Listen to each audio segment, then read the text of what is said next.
क्या ईरान के कदमों में आकर गिर गए हैं अमेरिका और अरब ममालिक? इजराइल से क्या वो 7 मोर्चों पर सीजफायर करवाने जा रहे हैं? इसको लेकर एक बड़ी खबर खुद इजरायली चैनल और इजरायली अखबार में चल गई। मैं और क्या कहूं, किसी और का क्या आपको सोर्स दूं? और क्या ये सब होगा इजराइल को बचाने के लिए? क्या ईरान ने इजराइल के खिलाफ बहुत बड़ी तैयारी कर ली है? क्या ये तैयारी पूरे मिडिल ईस्ट को एक जंग में झोंक देगी? और क्या इसी के मद्देनजर, इसी जंग से बचने के लिए अमेरिका और अरब ममालिक ईरान से सीजफायर को लेकर बात कर रहे हैं?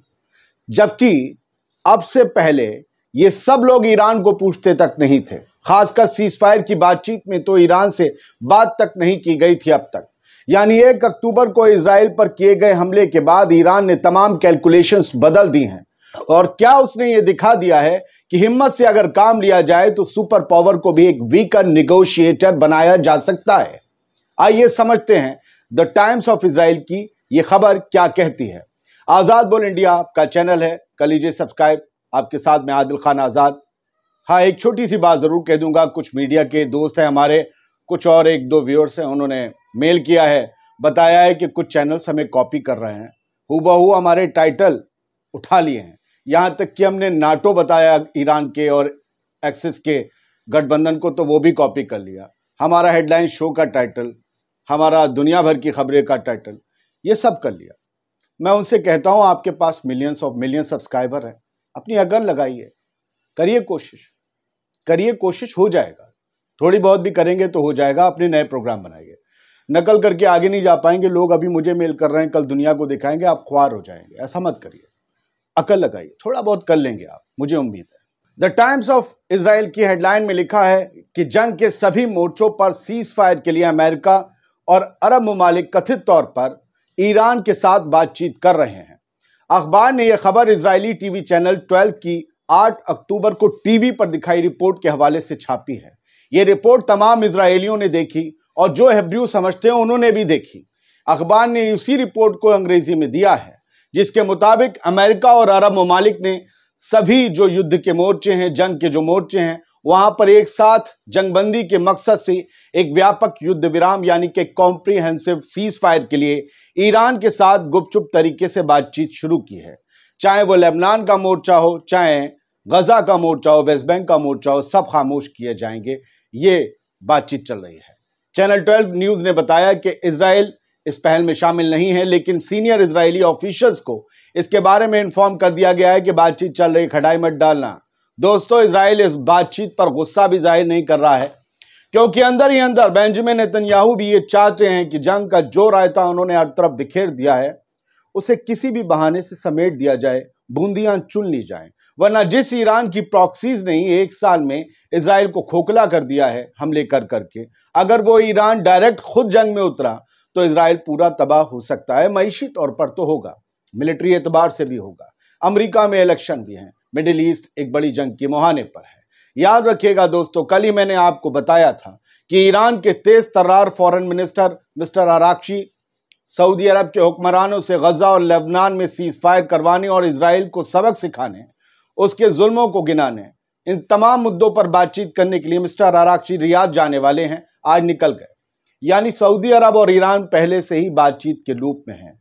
और जो अब टाइम्स ऑफ इजराइल ने छापा है वो उससे आगे की कहानी की। बातचीत हो किस लिए रही है कि इजराइल तमाम मोर्चों पर सीज फायर के लिए तैयार हो जाए।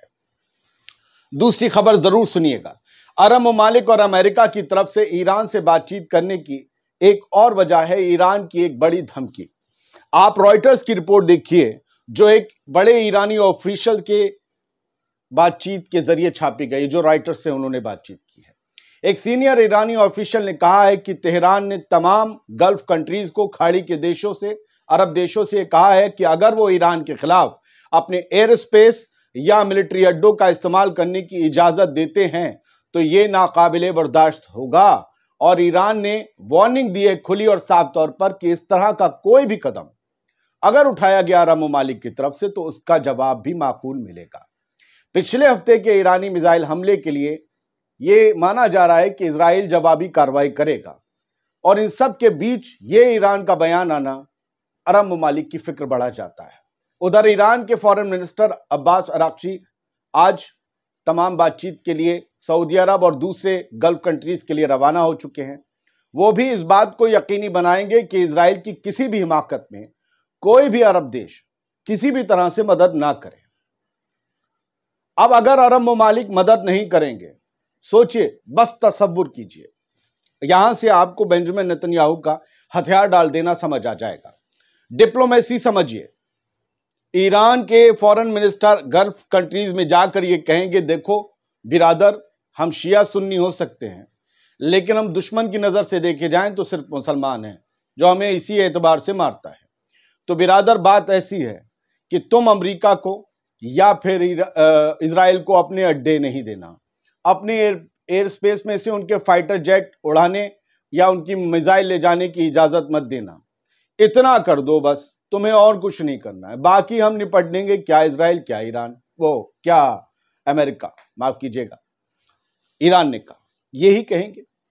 अब अगर ये अपनी मिलिट्री बेसिस सऊदी अरब, कतर, कुवैत, यूएई, बहरीन नहीं देते हैं तो क्या होगा? अमेरिका के यहां जो बेस हैं, इनसे कोई भी अमेरिका को इजाजत नहीं मिलेगी।